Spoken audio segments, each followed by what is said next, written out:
इतिहास सिर्फ किलों और महलों में नहीं बसता। इतिहास बसता है उन गांवों में जिनकी कहानियां समय के साथ खामोश हो गई।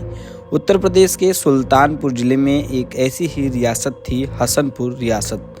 आज ये नाम नक्शों में छोटा हो गया है, लेकिन कभी इसकी पहचान, इसकी हुकूमत और इसका असर दूर दूर तक हुआ करता था। हसनपुर रियासत, सुल्तानपुर की भूली बिसरी शान। सुल्तानपुर ने अंग्रेजी हुकूमत और मुगल हुकूमत का दौर देखा है।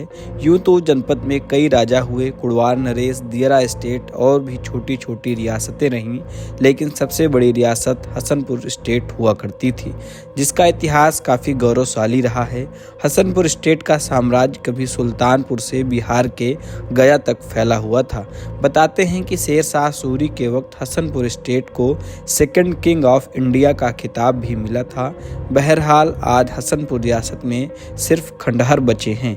इस खंडहर हो चुके महल में हसनपुर रियासत के 19वें वंशज कुंवर मसूद अली अपने 7 बेटे, 3 बेटियों और पत्नी के साथ रहते हैं। कुंवर मसूद अली बताते हैं कि हसनपुर रियासत के राजा त्रिलोक चंद, जो इस्लाम धर्म कबूल करने के बाद तातार खां के नाम से जाने गए, उनके वंशज राजा मोहम्मद अली खां थे, जो 1952 में इस दुनिया को अलविदा कह गए। बाबर ने राजा त्रिलोक चंद्र को इस्लाम धर्म कबूल करवाया था। महमूद ने बताया कि 1526 में बाबर और इब्राहिम लोदी के बीच पानीपत में युद्ध हुआ था। हसनपुर के राजा त्रिलोक चंद इब्राहिम लोदी की तरफ से युद्ध में शामिल हुए थे। इस युद्ध में बाबर ने इब्राहिम लोदी को मार गिराया। जब राजा त्रिलोक चंद से बाबर का सामना हुआ तो बाबर ने पूछा कि तुम भागे क्यों नहीं, तो उन्होंने जवाब दिया कि क्षत्रिय कभी पीठ पर वार नहीं लेता। बहरहाल बाबर ने त्रिलोक चंद्र को धमकाकर जबरन इस्लाम धर्म कबूल करवा दिया। कुंवर मसूद का कहना है कि हम लोग पूर्व में क्षत्रिय रहे हैं, इसलिए भगवान राम भी हमारे वंश के ही हैं। चूँकि भगवान राम का जन्म भी क्षत्रिय कुल में ही हुआ था। अंग्रेजी हुकूमत ने रियासत में कटौती कर दी थी। कुंवर मसूद आगे बताते हैं कि हम तब भी अंग्रेज़ों के जुल्म का शिकार थे और आज भी सरकारी जुल्म का शिकार हैं। 1857 की जंग में हिस्सा लेने के बाद अंग्रेजी हुकूमत ने हसनपुर रियासत में बहुत सी कटौती कर दी थी। अंग्रेजी हुकूमत की खिलाफत करने का सिला हमें मिला है।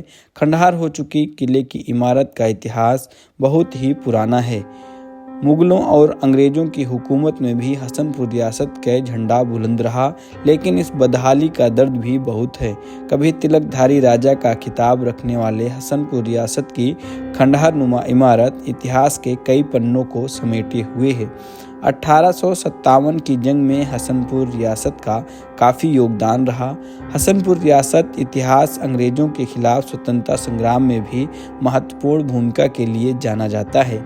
गभड़िया नाले पर अंग्रेजी हुकूमत से हसनपुर रियासत की जंग हुई थी, जिसमें अंग्रेजी हुकूमत को हार झेलनी पड़ी थी। आज़ादी दिलाने में हसनपुर का अहम योगदान माना जाता है। हसनपुर मुगल काल में जागीर हुआ करता था और 12 बस्ती का हिस्सा है। बहरहाल वर्तमान में हसनपुर रियासत के 19वें वंशज कुंवर मसूद अली खां ही बचे हैं। हसनपुर अपनी विविधता, सांप्रदायिक सद्भाव और साहित्यिक माहौल के लिए भी जाना जाता है। राजा हसनपुर बरियार शाह की चौथी पुस्त त्रिलोक चंद्र थे। इनके वंशज राजा हसन अली खां ने सिया धर्म कबूल कर लिया और 1857 में हसनपुर महल में शाही इमाम बाड़ा बनवाया था। इसके बाद हुसैन अली खां, मोहम्मद अली खां, मेहंदी अली खां हसनपुर रियासत के राजा रहे। राजा हसनपुर शक्तिशाली शासक थे। इनके पास बहुत बड़ा सुल्तानपुर का क्षेत्र था। इन्हीं के नेतृत्व में 1857 में अंग्रेज़ों से जबरदस्त जंग हुई थी। शहर से सटे अमाहट के पास गोरा बारिक में अंग्रेज़ों की छावनी थी। कर्नल फिशरमैन के नेतृत्व में करीब 10,000 फौज थी। अमाहट के लोगों ने अंग्रेज़ों से युद्ध करके उनकी फौज को मौत के घाट उतार दिया था। इसके साथ ही कर्नल फिशरमैन की लाश को एक पेड़ पर लटका दिया था। जंग में मारे गए कई हजार अंग्रेज हसनपुर के शासक राजा हुसैन अली खां के नेतृत्व में देसी फौज के सैकड़ों जवानों ने विद्रोह करते हुए सुल्तानपुर के स्थानीय लोगों के साथ अंग्रेजी फौज के खिलाफ जंग लड़ी। गभड़िया, अमहट, कादू नाला में लड़ी गई इस जंग में कैप्टन गिविंग समेत कई अंग्रेज मारे गए थे। पुलिस लाइन सहित सरकारी दफ्तरों पर हिंदुस्तानी सिपाहियों का कब्जा हो गया था।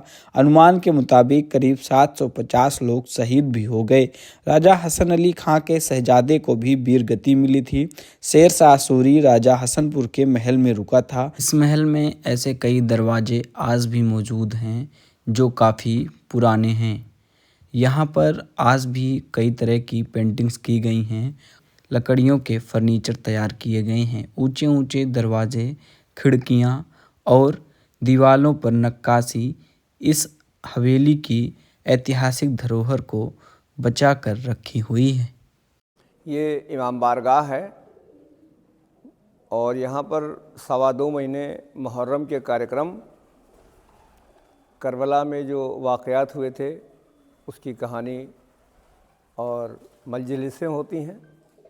शेर शाह सूरी चंदेरी का किला फतेह करने के बाद जब सुल्तानपुर के रास्ते से गुजर रहा था तो लाव लश्कर के साथ राजा हसनपुर के महल में 19 दिन तक रुका था। इसी समय शेर शाह सूरी ने रोड के किनारे पौधे और जगह जगह पीने के लिए कुएं की व्यवस्था भी कराई। 1540 से 1545 ईस्वी के बीच जब हुमायूं को हराकर शेर शाह सूरी गद्दी पर बैठा तब जीटी रोड का निरीक्षण करने के दौरान उसने लाव लश्कर के साथ अवध की तरफ अपने कदम बढ़ाए। इस दरमियान उसने नरवलगढ़, जो वर्तमान में हसनपुर के नाम से जाना जाता है, में प्रवेश किया। यहाँ पर स्थानीय राजा द्वारा भव्य स्वागत किया जाने पर शेर शाह सूरी काफ़ी खुश हुआ और उसने नरवलगढ़ के राजा को कुछ देने की इच्छा जताई, लेकिन नरवलगढ़ के राजा ने कुछ मांगने से इनकार कर दिया। जब शेर शाह ने बख्शीश देने की इच्छा जताई तो नरवलगढ़ के राजा ने बख्शीश लेने से इनकार किया। तब शेर शाह ने उनको बादशाह दोयम का दर्जा दे दिया और कहा कि अब इस रियासत के जो राजा अपने बाएं पैर के अंगूठे से किसी को तिलक लगाएगा उसे राजा का दर्जा प्राप्त हो जाएगा। शेर शाह सूरी हसनपुर के रियासत में जिस गेट से एंट्री किया था वह गेट आज भी मौजूद है। हालांकि यह गेट अब खंडहर हो चुका है, लेकिन इसका ऐतिहासिक महत्व आज भी बरकरार बना हुआ है। यह गेट लखौरी ईंटों से बनाया गया था जो काफ़ी पतली ईंटें थी और इसकी हाइट लगभग 25 से 30 फीट है। हालांकि अब यह खंडहर हो चुका है। सुल्तानपुर का यह हसनपुर गांव शांत दिखता है, लेकिन क्या आप जानते हैं यही हसनपुर कभी अंग्रेजी हुकूमत के लिए सबसे बड़ा सिरदर्द बन गया था। जहां से उठी थी बगावत की आग, जहां बहा था आज़ादी के लिए खून और जहां एक रियासत ने अंग्रेज़ों को घुटनों पर ला दिया था। आज़ादी के बाद 1952 में जमींदारी प्रथा समाप्त हुई। हसनपुर रियासत भी कागजों में ख़त्म हो गई, लेकिन इतिहास कागज़ से नहीं मिटता। आज भी हसनपुर के लोग अपने पूर्वजों की बहादुरी को गर्व से याद करते हैं। हसनपुर रियासत के वंशज आज भी यहाँ मौजूद हैं, सादगी से, सम्मान से, अपनी विरासत के साथ। हसनपुर रियासत कोई बहुत बड़ी रियासत नहीं थी, लेकिन इसका साहस इतिहास से कहीं बड़ा था। मैं एम ए खान मसूद अली खान। ये हसनपुर रियासत का क्या इतिहास है? इतिहास तो बड़ा यहाँ का बड़ा लंबा है, लेकिन ये जान लीजिए कि हम लोग बाबा बरियार शाह के वंश हैं, पृथ्वीराज चौहान के। और 1526 के बाद हम लोगों ने धर्म परिवर्तन किया है बाबर से युद्ध के बाद, और त्रिलोक चंद से तातार खां हम लोगों का वो हुआ। और 19वीं पीढ़ी 20वीं पीढ़ी हम लोगों की चल रही है मुस्लिम कल्चर से। इससे पहले हम लोग ठाकुर थे, बजगौती ठाकुर, पृथ्वीराज चौहान के वंश।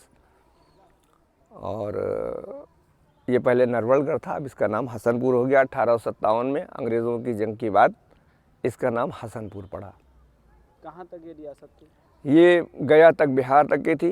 गया बिहार मंदिर को 700 बीघा ज़मीन डोनेट किया था त्रिलोक चंद ने।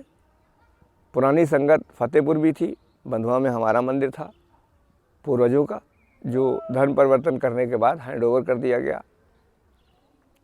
और मुस्लिम कल्चर से जुड़ गए हम लोग।